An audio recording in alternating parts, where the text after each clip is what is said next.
काय झालं मुलीला? माझ्या मुलीला PCOD पुढे घ्यायचं पुढे. PCOD चा प्रॉब्लेम होता. किती वर्षापासून? 16 वर्षाची माझी मुलगी हा. आहे. 1-1.5 वर्षापासून तिला हा त्रास होता. दर महिन्याला मला 5 ते 7,000 रुपये दवा हॉस्पिटलला खर्च. म्हणजे 1.5-2 लाख रुपये खर्च झाले.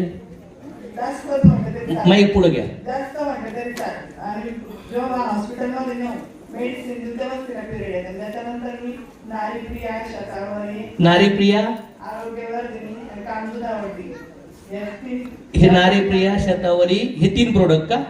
शतावरी. शतावरी.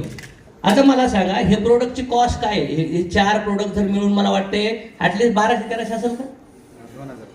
नाही हे सोडून साहेब हे एवढंच सांगितलं त्याने आपल्याला. 1500 रुपये.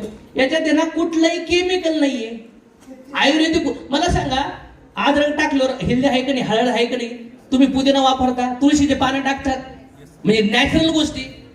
मला सांगा लक्ष्मणला जेव्हा बाण लागला तेव्हा त्यांना पिझ्झा आणला होता की वडापाव आणला होता की क्वार्टर आणली होती? काय आणलं होतं नीट करायला? हो, काय आणलं होतं? संजीवनी बोटी का अमेरिकेतून डॉक्टर आणला होता? संजीवनी बोटी. Right wrong?